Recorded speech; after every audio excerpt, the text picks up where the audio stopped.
তো এখনো যদি কেউ আল্লাহকে ভয় করে, এখনো যদি আমাকে কেউ অনৈতিক কাজের জন্য আহ্বান করে, এখনো যদি কেউ আমাকে সুদের জন্য আহ্বান করে, এখনো যদি কেউ আমাকে ঘুষের জন্য আহ্বান করে, এখনো যদি কোনো নারীকে বেপরদায় বলা হয়, এখন যদি কোনো মানুষকে বলা হয় সেকুলারিজম ধর্ম গ্রহণ করো, এখন যদি কোনো মানুষকে বলা হয় যে ইসলামী শাসনতন্ত্র বাদ দিয়ে তুমি কুফরি তন্ত্র গ্রহণ করো, আর এই কুফরি তন্ত্রকে যদি ঘৃণা করে লাথি মেরে ইসলামী তাহজিব আর তামাদ্দুন ইসলামী সংস্কার সভ্যতা কোনো মানুষ যদি গ্রহণ করতে পারে এই ভয়ে যে আমি আল্লাহর সামনে কি নিয়ে দাঁড়াবো, আর আমি যদি ঘুষ খাই কেউ দেখে না, আমার আল্লাহ দেখে। টেবিলের তল দিয়ে দিয়েছে কেউ দেখে না, আল্লাহ দেখেছে।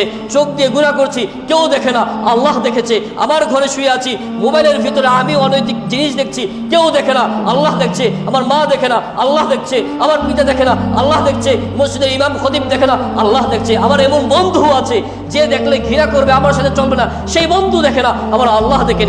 এই জিনিস যেই যুবকের ভিতরে আসবে, আর এই যুবক যে আল্লাহর ভয় যদি তার হৃদয়ের মাঝে রাখে,